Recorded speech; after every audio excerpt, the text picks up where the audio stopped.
अस्सलामुअलैकुम। Of camera stories के एक न्यू एपिसोड के साथ मैं हूं Mazhar Malik. Thank you so much and love you so much. आप लोग कहते हैं ये फ़िक्रा ज़रूर कहा करें, लव यू सो मच। मोहब्बतें बांटें, ये फ़िक्रा मैं बोलता भी इसलिए हूं कि आप लोग भी मोहब्बतें बांटा करें। जब हम किसी की तरफ मोहब्बत फेंकते हैं, शफ़क़त करते हैं, तो रिटर्न में भी अल्लाह की ज़ात हमें उसी तरह इज़्ज़त देती है, रिटर्न में भी हमें मोहब्बत मिलती है। नफ़रतें बांटेंगे तो नफ़रतें मिलेंगी।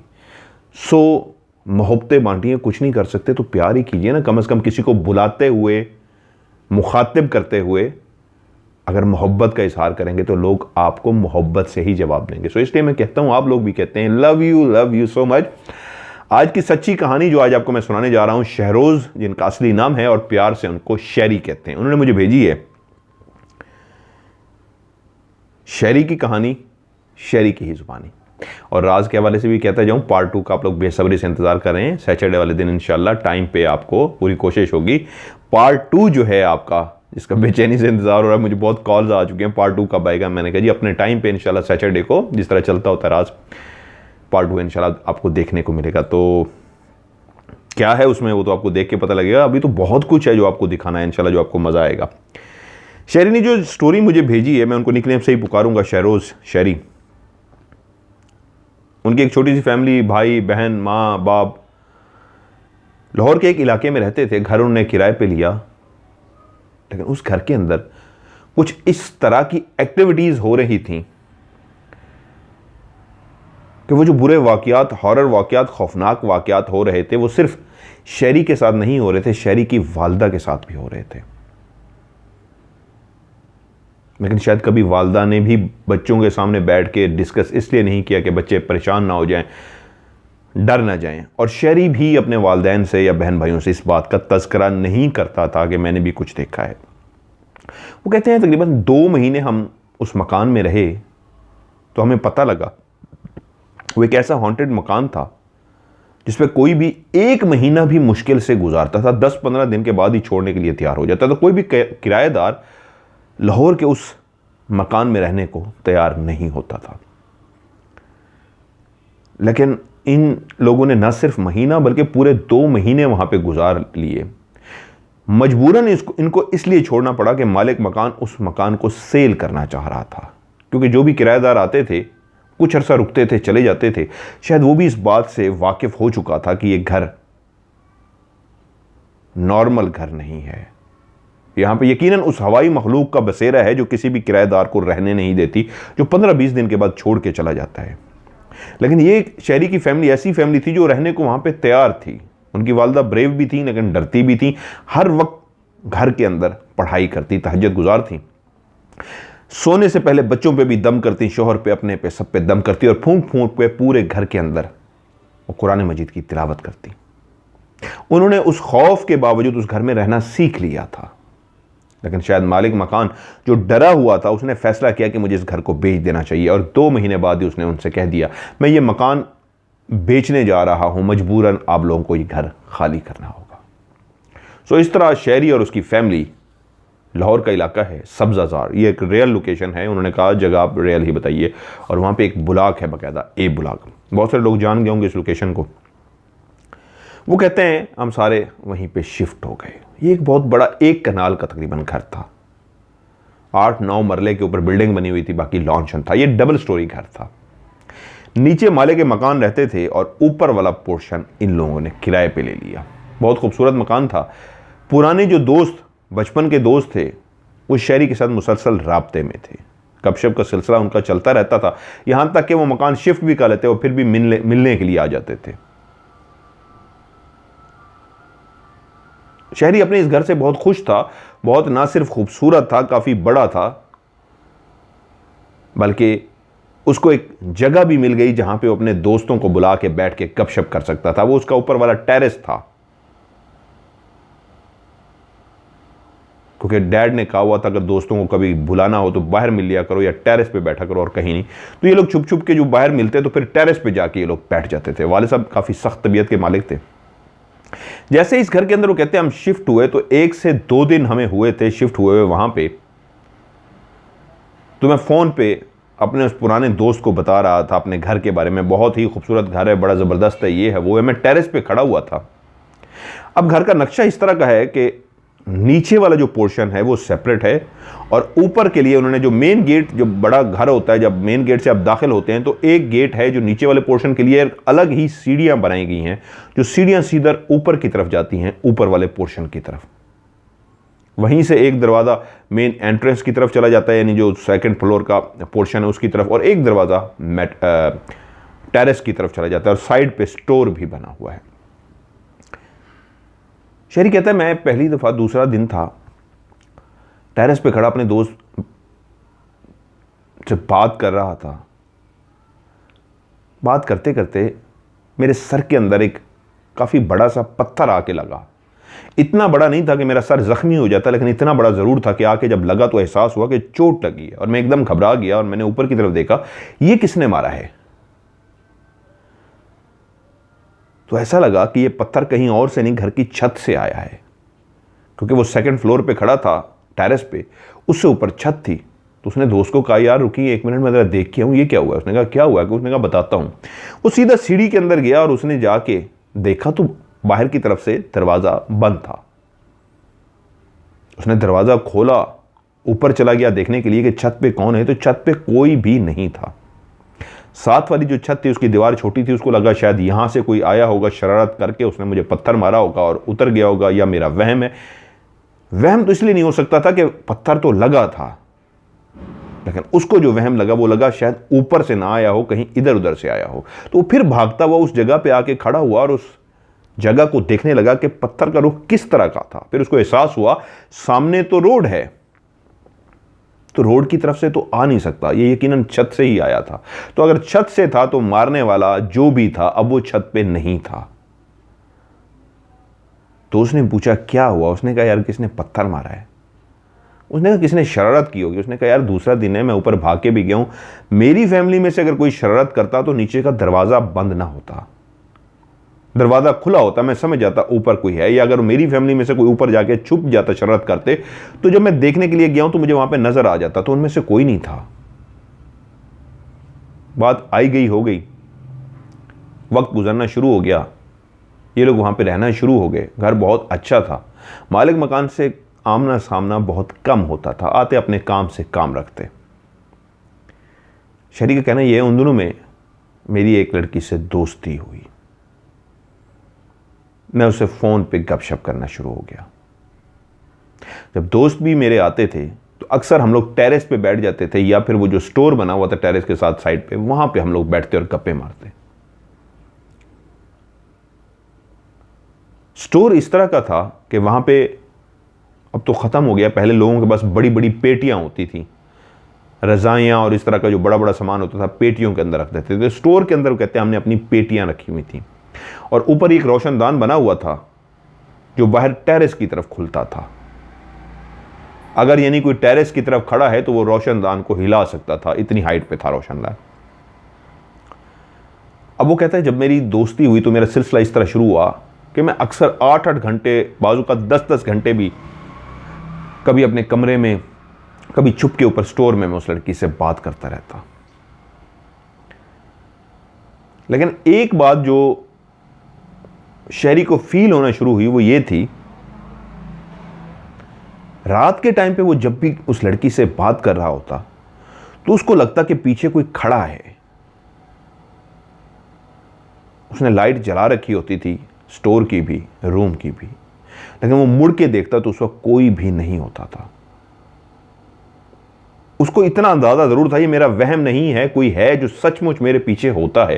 क्योंकि 1-2 दफा नहीं, बाजू का तो कहता है कि मैं इस तरह फोन में इन्वॉल्व होता, मुझे दुनिया जहान का होश ही ना होता, मैं ऐसा ऐसा बातें कर रहा होता, लेकिन फिर किसी खटके से, किसी शरारत से, किसी बात से मेरा ध्यान फोन से हट के पीछे की तरफ जाता, जैसे पीछे कोई खड़ा है, किसी ने कोई हरकत की है। मैं मुड़ के देखता तो कोई भी नहीं होता था।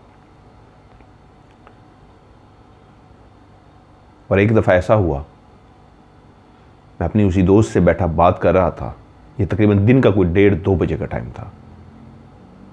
सारे घर वाले नीचे थे और मेरी उसकी फ़ोन पे बात हो रही थी।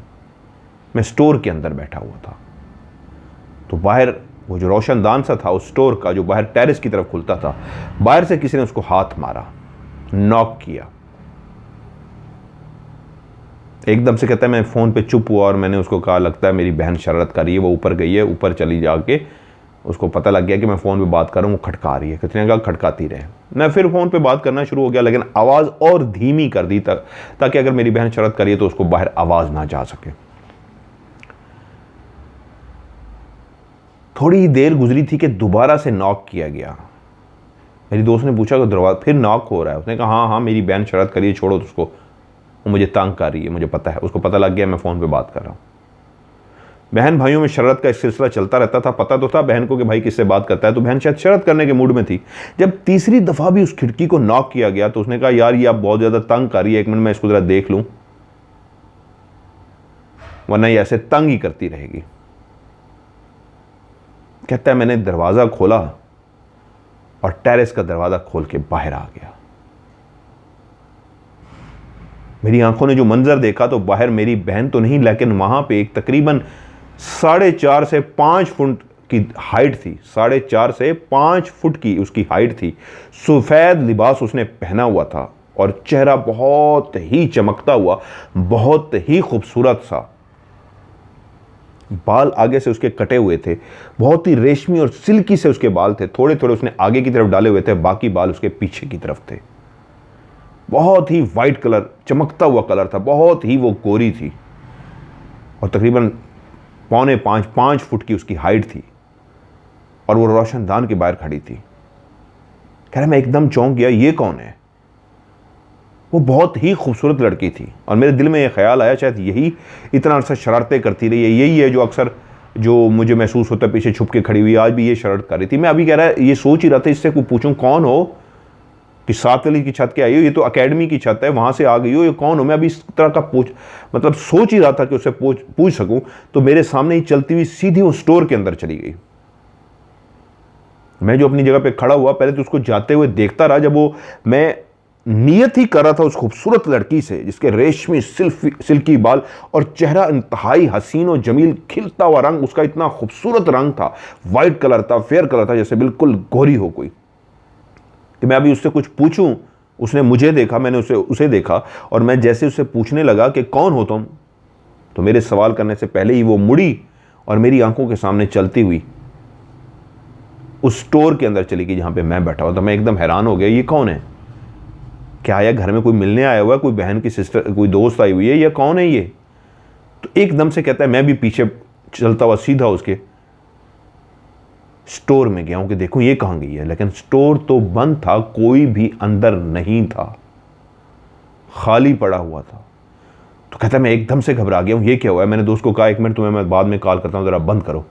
तो मैंने इधर देखा उधर देखा, जो मेरी आंखों के सामने स्टोर के अंदर गई थी, थोड़ा सा गैप तो था दरवाजे से, जो टेरेस का दरवाजा था और उससे चल के थोड़ा सा स्टोर के अंदर 5-6 कदम 10 कदम तो थे। वो कह रहा है मेरे सामने ही वो अंदर गई थी और जब मैं अंदर गया तो अंदर कोई भी नहीं था। तो मैंने कहा कहीं नीचे तो नहीं चली गई, लेकिन मैंने तो उसे अंदर जाते हुए देखा था स्टोर में। उसने कहा शायद मेरा वहम वो नीचे ना चली गई। वो भागता हुआ नीचे गया और पूरे घर को छान मारा, कोई भी मेहमान आया हुआ नहीं था। बहन अपने कमरे में थी और उसको अंदाजा हो गया कि वो नीचे नहीं आई, वो जो भी थी वो स्टोर में ही गई थी, मेरा वहम नहीं था। लेकिन अब स्टोर में वो दोबारा से आया और आके उसने पूरा स्टोर छान मारा, वहां पे कोई भी नहीं था।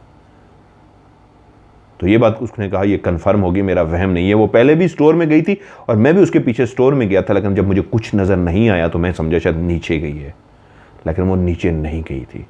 अब एक ऐसा वाकया था कि उसने अपनी दोस्त को दोबारा से कॉल किया, उसको कहा यार मैंने लगता है किसी भूतनी को, किसी चुड़ैल को देख लिया है।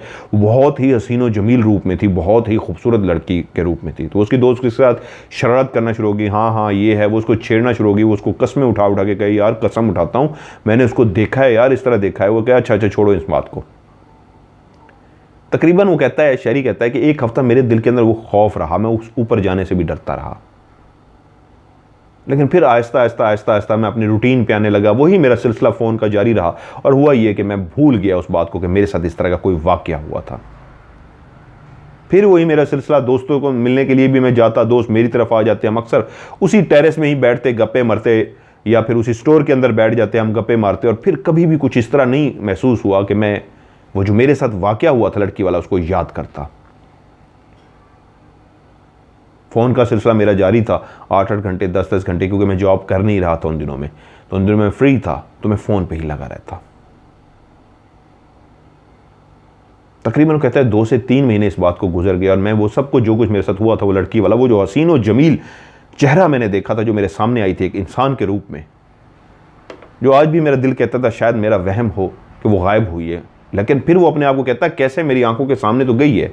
तो असल में वो अपने आप को कह रहा है, शायरी कहता है कि मैं तसल्ली देता था कि मैं डरूं ना, लेकिन अंदर से कहता है मैं बहुत डर गया था। लेकिन इस पूरी वाकये के बाद एंड में जो मैं आपको मैं अपनी एक बात बताऊंगा इस स्टोरी के हवाले से, वो आप हैरान हो जाएंगे।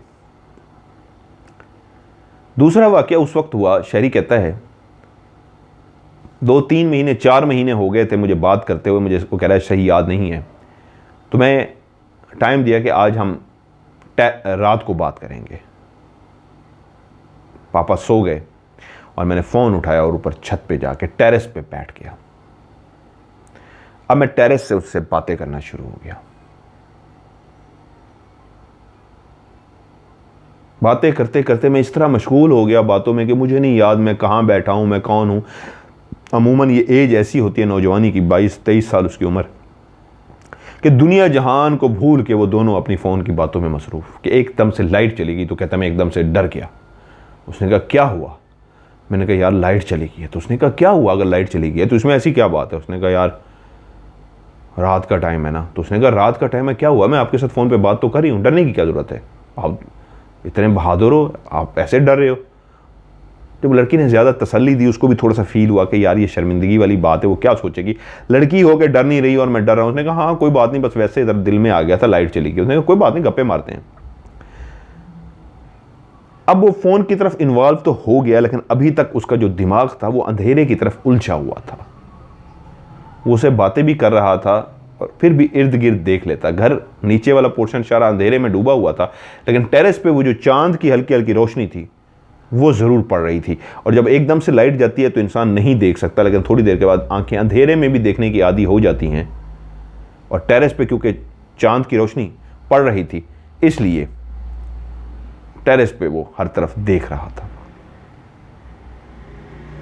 बात करते करते तकरीबन लाइट को गए हुए कोई आधा घंटा हो गया था और वो दोबारा अपने फ़ोन में इन्वॉल्व हो गया था। वो जो 5-10 मिनट खौफ में रहा, इधर उधर देखता रहा लाइट का, वो आहिस्ता आहिस्ता भूल गया क्योंकि मोबाइल में इन्वॉल्व हो गया और कोई खौफ नहीं, कोई बात नहीं, तो वो मोबाइल पे ही बातें करने लगा। कि आधा घंटा गुजरा था। वो कहता है मुझे ऐसे लगा कि पीछे कोई है। मैं फ़ोन में इन्वॉल्व था, मुझे भूल गया था कि लाइट गई हुई है। तो मुझे एकदम से लगा कोई है। तो कहता है मैंने एकदम से मुड़ के जब देखा है, जिस तरफ मुझे महसूस हुआ था कोई है, उस तरफ कोई बिल्कुल क्लियर, जिसकी हाइट तकरीबन 6 फीट थी और वो ज़मीन से 2 फुट ऊंची थी। उसका रुख दूसरी तरफ था, उसने कमर मेरी तरफ की हुई थी और कुबड़ी थी। कुबड़ी से मुराद, बहुत सारे लोगों ने देखा होगा, बहुत सारे इंसान कुछ ऐसे होते हैं उनके पीछे कुब सा निकला होता है, यानी कमर जो होती है वो ऐसे टेढ़ी सी होती है, सीधी नहीं होती, यूं टेढ़ी होती है। वो जो भी थी वो कुबड़ी थी, उसकी कमर टेढ़ी थी, लेकिन उसके बावजूद उसकी हाइट लंबी थी। अगर वो सीधी खड़ी होती तो शायद 8 फुट की वो लगती, लेकिन कुबड़ी होने की वजह से, कमर टेढ़ी होने की वजह से फिर भी वो 6 फुट की लग रही थी। लेकिन वो ज़मीन से कम 2 फुट ऊपर थी फ़ज़ा में, और उसने ब्लैक कलर की चादर ली हुई थी। कहता है मैंने जैसे ही उसको मुड़ के देखा, अभी मेरी निगाह इसी लम्हे इतना ही देख पाई थी कि कोई 6 फुट की है जो कुबड़ी है और उसका मुंह दूसरी तरफ है, उसने ब्लैक चादर ली हुई है। उसी लम्हे ही उसने गर्दन मोड़ी, जिस्म वहीं पे ही रहा, कमर उसकी वहीं पे ही, वो जो कुबड़ी हुई कमर थी, टेढ़ी उसकी कमर थी, वो वहीं पे रही, सिर्फ ऊपर जो उसकी गर्दन थी वो उसने घुमाई। और मेरी आंखों ने, कहता है, वो जो मंजर देखा वो एक ढांचा सा था जिसने दुपट्टा लिया हुआ था। चांद की उस रोशनी में मैंने क्लियर उस ढांचे को देखा, जिस तरह खोपड़ी होती है इंसान की, इसी तरह की एक खोपड़ी थी और उस खोपड़ी ने सर पे दुपट्टा लिया हुआ था। और वो पूरी नहीं घूमी थी, सिर्फ वो ऊपर वाला हिस्सा उसका खोपड़ी वाला घूमा था। आंखें बिल्कुल नहीं थी क्योंकि खोपड़ी बिल्कुल खाली होती है, खाली ही उसकी आंखें थी। और उसने मेरी तरफ देखा, और जैसे ही उसने मेरी तरफ देखा, मेरी आंखों के सामने ही पहले वहाँ पे गीज़र रखा हुआ था, उसको टच हुई पीछे जाके, और बाकायदा आवाज़ पैदा हुई उसके टच होने से। उसने जैसे, कहता है, गर्दन मोड़ के उस ढांचे ने, क्योंकि बाकी उसका जिस्म चादर से ढंका हुआ था और वो फजा में उड़ रही थी। लेकिन मुझे देखते ही जैसे उसने पहले गर्दन मोड़ी और उसके बाद गर्दन मोड़ने के बाद उसने अपनी बॉडी भी मोड़ ली। जब उसने अपनी बॉडी मोड़ी है तो वो बिल्कुल एक ब्लैक शैडो था, क्लियर एक साया था, ब्लैक कलर का, काला साया। और वो शैडो उसी कोने में जहां पे वो थी, तकरीबन कहता है मुझसे 4 कदम के फासले पे थी।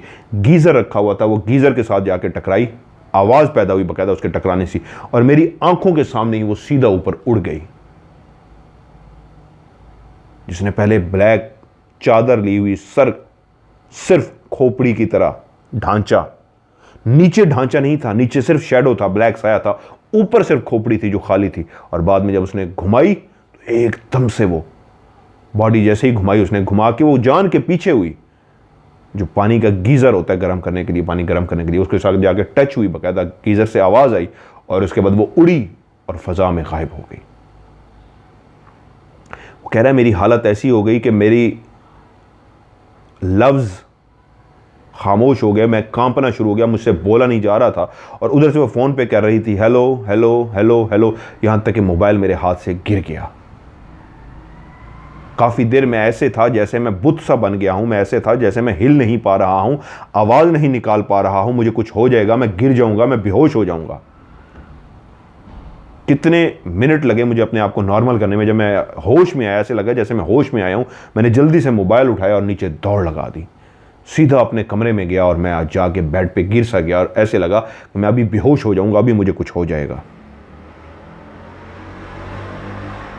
काफ़ी देर इसी कंडीशन में मैं रहा। जब आहिस्ता आहिस्ता मेरे अवसान ख़ता जो हो चुके थे आहिस्ता आहिस्ता नॉर्मल हुए, जब मैं आहिस्ता आहिस्ता अपने आप को बेहतर महसूस करने लगा, तो फिर मुझे लगा मैं नहीं, जिंदा हूँ। वो वहम नहीं था, मैंने सचमुच में किसी को देखा है। और मुझे अपने आप को नॉर्मल करने में काफ़ी देर लग गई, तकरीबन कह रहा है घंटा लग गया मुझे।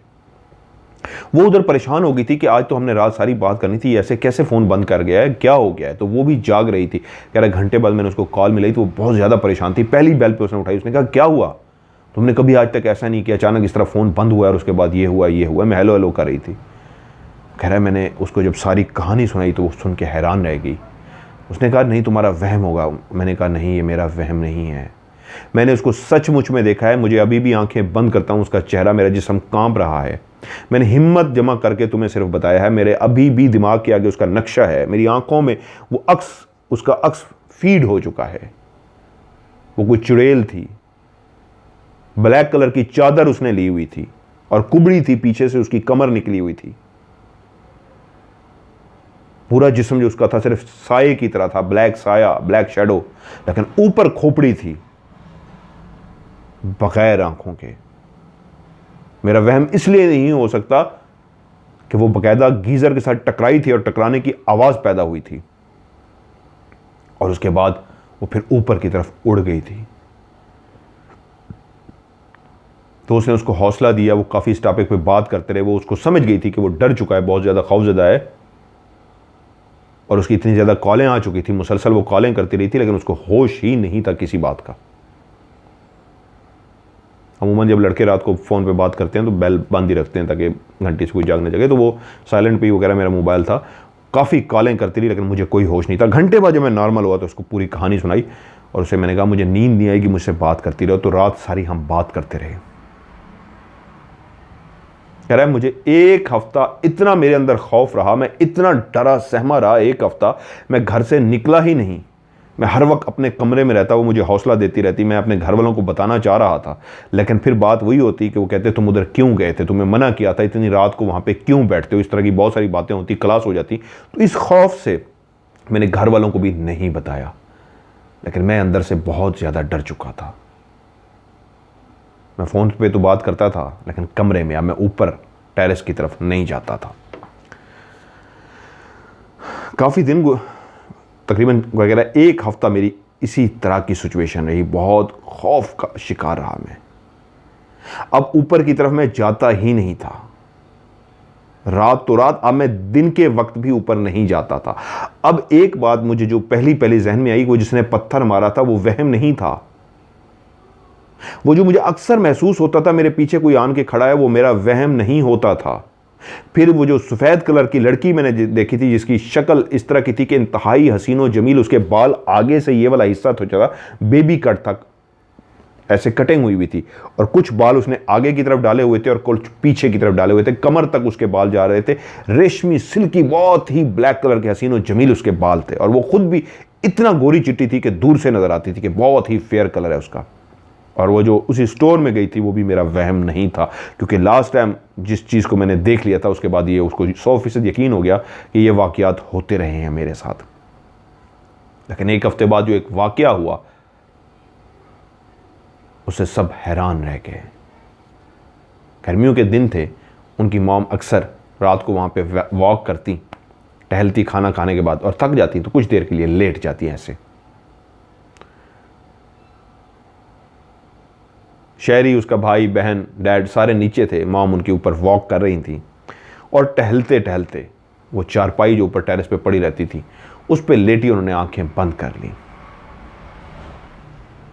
अभी उनको लेटे हुए कुछ ही देर हुई थी, वो गहरी नींद में नहीं गई थी, ऐसे थोड़ी सी ऊंघ सी आई थी लेकिन जाग रही थी, जैसे आधा सोया आधा जागा इंसान होता है। तो बाकायदा कोई जिस तरह हाथ आते हैं, हाथ आए और उन्होंने उनका गला दबा दिया। वो चीख मारना चाहती थी तो उनकी आवाज नहीं निकल रही थी, वो हिलना चाहती थी तो वो हिल नहीं पा रही थी, वो अपने हाथ उठा के उन हाथों को छुड़वाना चाह रही थी तो अपने हाथ भी हिला नहीं पा रही थी।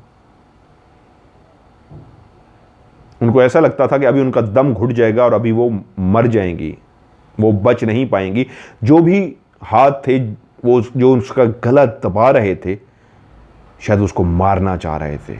लेकिन कमाल बात यह थी कि वो हिल क्यों नहीं पा रही थी, चीख चले नहीं पा रही थी, गर्दन दबी हुई थी। उन हाथों को तो पकड़ के छुड़वा सकती थी, चीख मार सकती थी, बॉडी को हिला तक नहीं पा रही थी कि एकदम से उन्होंने महसूस किया हाथ पीछे की तरफ चले गए हैं। तो वो उनकी आंखें तक बंद थी, वो अपनी आंखें भी नहीं खोल पा रही थी।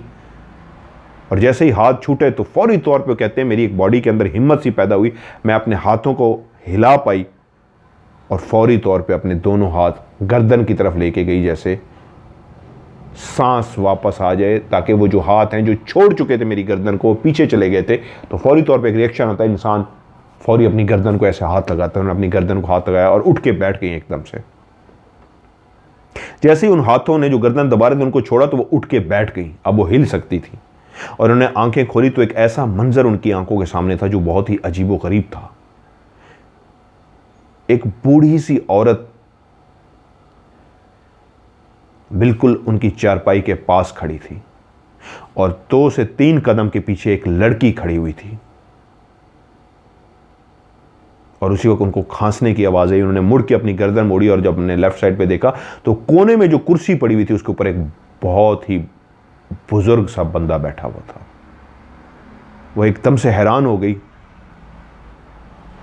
पहले तो कुछ देर वो लेटी अपना सांस लेती रही, ऐसे मलती रही, और जब वो आंखें खोलने के काबिल हुई तो एकदम से जब उठी तो एकदम से वो मंजर उनकी आंखों के सामने जो है तो उनको करंट लगाने के लिए काफ़ी था कि सामने एक बूढ़ी सी औरत खड़ी थी, उसके पीछे उसकी बेटी और साइड पे वो बूढ़ा बैठा हुआ था। वो फौरी समझ गई कि इस बूढ़ी ने मेरे गर्दन को दबाया, तो उन्होंने फौरी उससे पूछा कौन हो तुम? और उन्हें अगला जुमला ये जो बोला उससे कहा कि तुमने मेरी गर्दन दबाई है। तो उस बूढ़ी ने गर्दन हिला के कहा हाँ मैंने तुम्हारी गर्दन दबाई है। तो शहरी की माँ ने पूछा तुमने क्यों मेरी गर्दन दबाई है? उसने कहा इसलिए कि तुम चले जाओ यहां से, इस छत पे मत आया करो, और अपने बेटे को भी मना करो वो भी इस छत पे ना आया करे, ये हमारी जगह है, यहाँ पे हम लोग रहते हैं, आज के बाद यहां ना आना। तो हैरान हुई कि औरत कहां से आ गई है मेरे घर के अंदर और मुझे कह रही है कि मैं इस छत पे ना आया करूं, मेरी आके गला भी दबा रही। तो उसकी माँ हैरान हुई, उसको कहा एक तो तुमने मेरा गला दबाया और मेरे घर के अंदर आके मुझे ही धमकी दे रही हो कि मैं छत पे ना आया करूं, तुम्हारा दिमाग ठीक है? ये मेरा घर है, तुम्हारा नहीं है। तो वो जो बूढ़ी औरत खड़ी थी सामने, जिसके चेहरे पे झुर्रियां ही झुर्रियां थी, उसके पीछे सफेद कलर का सूट पहने लड़की खड़ी थी। तो उस बूढ़ी औरत ने उस बूढ़े की तरफ देखा जो नीचे की तरफ बैठा देख रहा था। उसने सर नीचे झुकाया हुआ था। उसने कहा तुम इस औरत को रोकते क्यों नहीं हो? कहो इस औरत को कि चली जाए इस छत से और आज के बाद इस घर में ना आया करे, तुम क्यों चुप बैठे हुए हो? रोको इसको। उस शख्स ने गर्दन ऊपर उठाई। वो जो बूढ़ा सा शख्स था उसका चेहरा भी झुर्रियों से भरा हुआ था और उसने औरत को देख के कहा उसी बूढ़ी औरत को देख के कहा, ये तुम औरतों का मसला है, तुम आपस में सुलझाओ, मुझे मत बीच में डालो। तो जब उस बूढ़े ने ये फिक्रा कहा तो शहरी की माँ को और हिम्मत हुई कि ये किसी दीवार को कूद के आ गए हैं, दीवार फलांग के आ गए हैं, या नीचे से आ गए हैं, कौन लोग हैं। उसने कहा, क्या तुम्हारी जुर्रत कैसे भी मेरी गर्दन दबाने की और मुझे निकालने की, निकलो, तुम्हें निकलना होगा, ये मेरी छत है। तो उसी लम्हे वो जो झुर्रियों भरा बूढ़ी का चेहरा था जिसने गर्दन दबाई थी, और वो जो साइड पे बैठा हुआ था, वो अपनी कुर्सी से खड़ा हो गया। शहरी की माँ एकदम से घबरा गई कि ये शायद मेरे ऊपर हमला करने के लिए आ रहा है या क्या करने के लिए आ रहा है। तो वो बूढ़ा कुछ देर खड़ा उसको देखता रहा, फिर उसको आहिस्ता से चलता हुआ उस बूढ़ी औरत के पास आया और उसको कहता है, आओ देख लेंगे इसको। तो उस बूढ़ी औरत ने दोबारा शहरी की माँ की तरफ देखा और उसको कहा, ये आखिरी दफ़ा तुम्हें वार्निंग दे के जा रही हूँ, दोबारा कभी छत पे ना आना, वरना तुम्हारे साथ बहुत बुरा होगा। तो वो जो साथ बूढ़ा खड़ा था तो उसने कहा, नहीं, इसके साथ तो बुरा होगा, इसके साथ तो बुरा होगा, अब ज़रूर होगा इसके साथ बुरा। तो वो जो बूढ़ी औरत सी थी, जब वो हंसी तो उसके जो दांत थे अंदर से निकले तो वो नोकीले से दांत थे और बहुत ही भयानक सी वो उस वक्त नजर आई। पहले तो बूढ़ी सी नजर आ रही थी, झुर्रियों वाला चेहरा था, लेकिन जब हंसी तो अजीब से ऐसे भयानक से उसके दांत नजर आए कि उसी लम्हे शहरी की माँ के दिल में ख्याल पैदा आया, ये कोई और मखलूक तो नहीं है, मैं जिनको इंसान समझी जा रही हूँ कुछ और तो नहीं है, क्योंकि उसके दांत इंसानों की तरह नहीं थे। तो शहरी की माँ ऐसे डर के थोड़ी सी पीछे हुई है। तो उस बूढ़ी औरत ने कहा है, अब मैं तुम्हें बताती हूँ। उन तीनों ने एक दूसरे का हाथ पकड़ा और शहरी की माँ के आगे, उसकी आंखों के सामने ही एकदम से उड़े हैं और ऊपर आसमान की तरफ चले गए हैं। वो बात 100% 100% कंफर्म हो गई कि वो इंसान नहीं थे, क्योंकि जिस तरह वो गए थे, अगर वो दीवार फलांग के जाते तो शहरी की माँ समझती कोई इंसान है, लेकिन जिसको दांतों को देख के जो शक पड़ा था कि ये इंसान नहीं है, तो जाते हुए वो अपना रूप दिखा गए थे कि हम इंसान नहीं हैं। उन्होंने अपना एक दूसरे का हाथ पकड़ा और ऊपर की तरफ उड़ के गायब हो गए। तो शहरी की माँ ने चीखें मारनी शुरू कर दी, वो डर चुकी थी। घर के नीचे जितने भी लोग थे, जब उन्होंने चीखों की आवाज़ सुनी तो वो भागते हुए ऊपर आए। शहरी की माँ बेहोश हो चुकी थी। वो उसको होश में लाए, हाथ मसाज करते रहे, जो एक तरीका होता है होश में लाने का, कोशिश करते रहे, और अल्लाह अल्लाह करके वो होश में आ गई। और उनसे जब पूछा गया क्या हुआ है, तो उन्होंने सारी स्टोरी सुनाई कि ऐसे मेरी गर्दन उस बूढ़ी औरत ने दबाई और साइड पे बूढ़ा बैठा था, पीछे एक लड़की खड़ी थी, और इस तरह वो मुझे कह के गए हैं। शहरी की माँ को वो सारे लेके गए नीचे। वो एक तहज्जुद गुजार औरत जो हर वक्त पढ़ के रखती थी, डर तो ज़रूर गई, लेकिन उसके बावजूद उसने अपनी नमाज, तिलावत कुरान मजीद वो उसी तरह अपना जारी रखा, खौफ के बावजूद भी। लेकिन बेटा चल के माँ के पास गया और कहा, माँ, मैंने भी किसी को देखा था, मैंने डर के किसी को बताया नहीं था कि डैड मारेंगे, मैंने किसी को देखा था। तो माँ ने कहा, किसको देखा था? उसने कहा, एक लड़की थी, वाइट कलर के उसके कपड़े पहने हुए थे।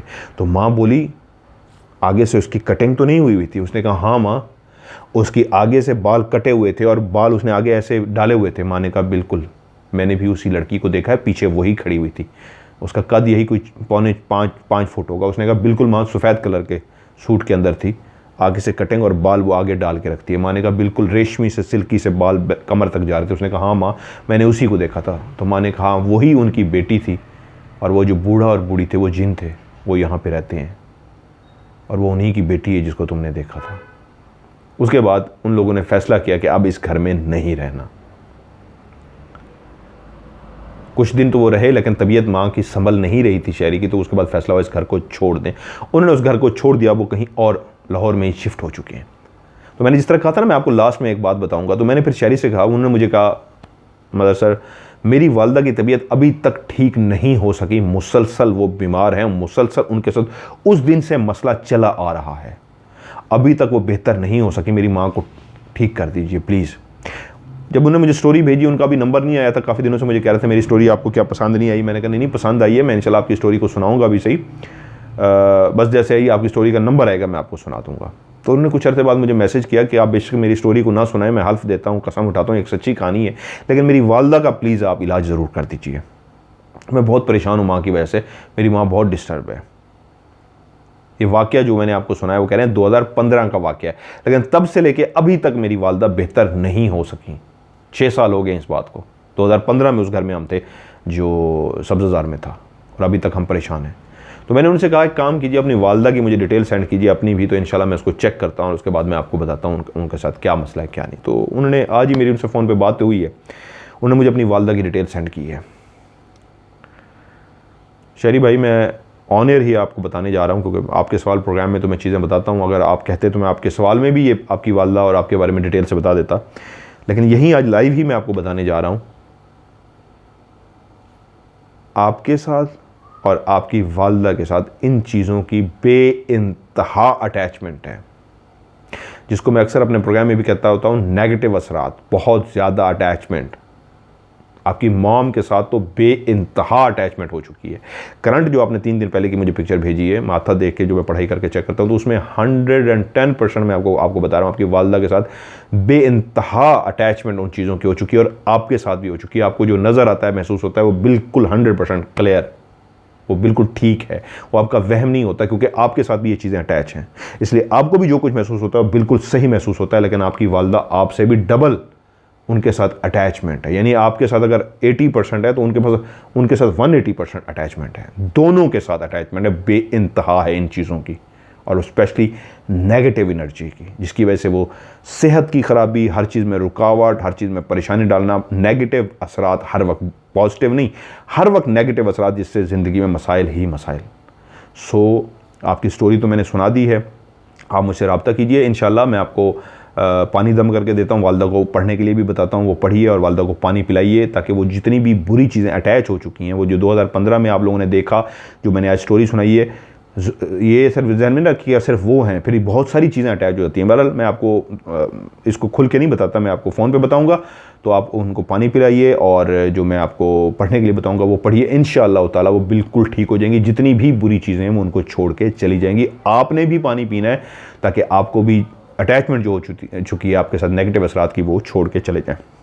सो स्टोरी के एंड में बल्कि हाँ, मुझे एक याद आ गया, मेरे बहुत ही प्यारा वीर, बहुत ही प्यारा भाई, मेरी जहाँ पे पूरी राज टीम ने मेरी हेल्प की है, मेरे दोनों कैमरामैन अरसलान हाशिर, अनस मलिक, कवि बाबा, तमाम मेरी पूरी टीम, मुजम्मिल मलिक, शाहजमान, मुजाहिद भाई, मलक मुस्तनसर हुसैन, मनान, जितने भी थे, और हुज़ैफा, मतलब मैं किसी का नाम अगर भूल भी रहा हूँ, वो जितने भी थे उन सबका बेइंतहा शुक्रिया, उन्होंने मेरी बहुत ज़्यादा हेल्प की।